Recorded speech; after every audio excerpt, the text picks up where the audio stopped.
Afghanistan has had a friendly relationship with Turkey for hundreds of years, and this relationship was strengthened via friendly agreement of May 1928 between the enlightened, futuristic, and founder of Afghan independence, Shah Ghazi Amanullah Khan, and the Turkish leader, Mustafa Kemal Ataturk.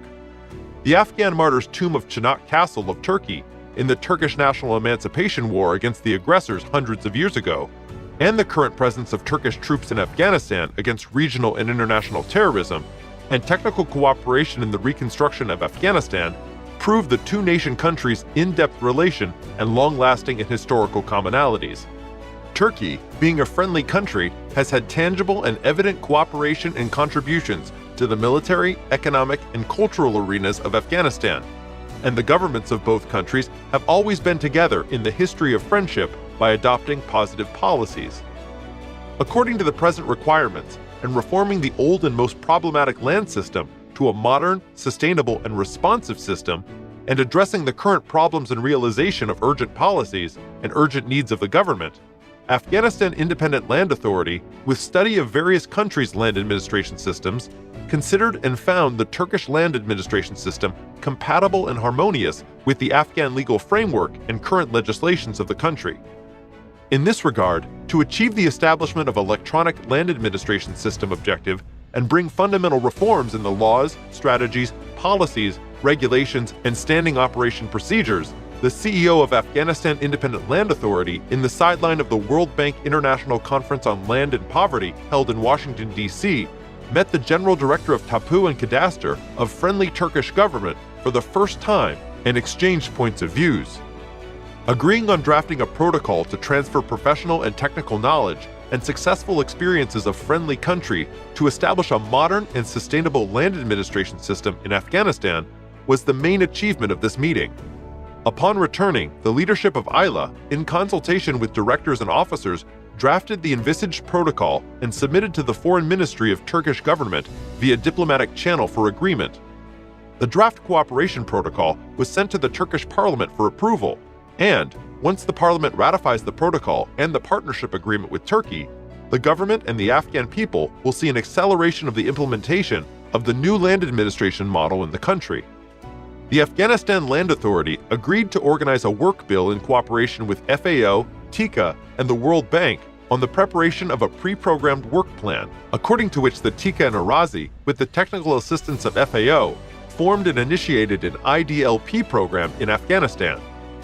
A technical visit to Turkish modern land administration system and their implementation of the electronic land management system was the first step towards achieving the 100-year Afghans' goal of a 4-day joint visit comprised of Afghanistan Land Authority, Head of Appellate Court of Kabul, Head of Appellate Court of Herat of the country. In the next step, as per the invitation of the Afghan Land Authority, a delegation of 9 TKGM officials visited the Afghan land offices in Kabul and Herat for the first time on December 17, 2016. Similarly, in the next step, a technical team of 12 Turkish specialists, including cadastre and surveying officers of TKGM, arrived to Kabul on April 17, 2017, on a formal 14-day trip and commenced a joint discussion in drafting IDPL.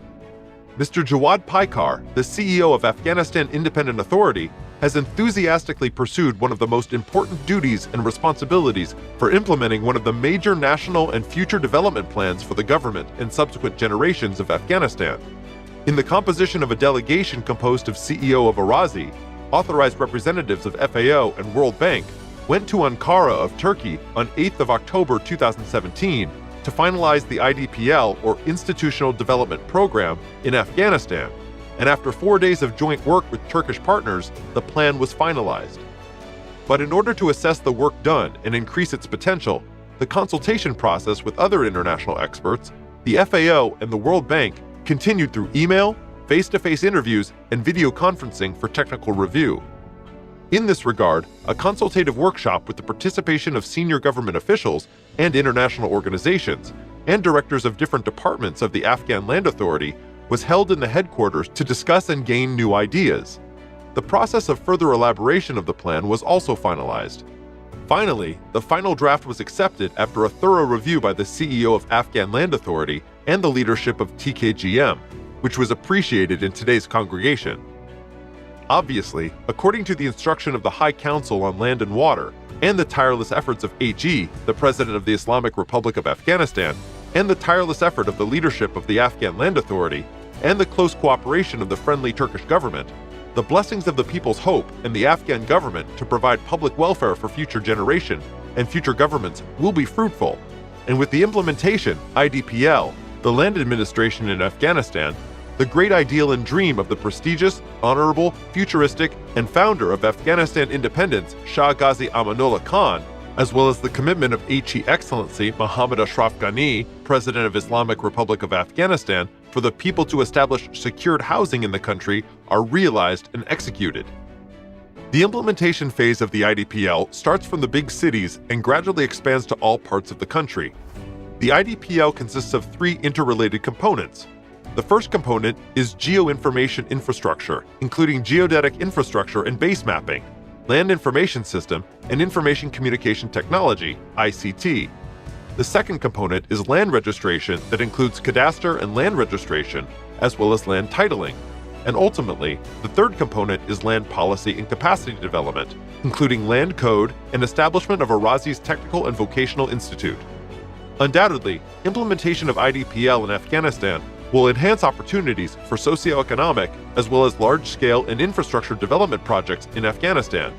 Through this program, ARAZI will simplify state guarantee titling, create opportunities for private sector growth, seek domestic and foreign investments, reduce land conflicts and insecurity, and more importantly, fulfilling commitments to HE, the President of Islamic Republic of Afghanistan, to reform land administration system, safe housing for people, and preventing state, public, and private land grabbing in the country. It is worth mentioning that the international partners of the Afghanistan Land Authority, such as TICA, TKGM, and the World Bank, are interested to extend their technical support for the smooth implementation of the program. The leadership of the Afghanistan Land Authority wishes that implementation of IDPL paves the way for implementation of social and economic development programs in Afghanistan, so that other sectors can use the development methodology of this program as a good example and prosperous experience.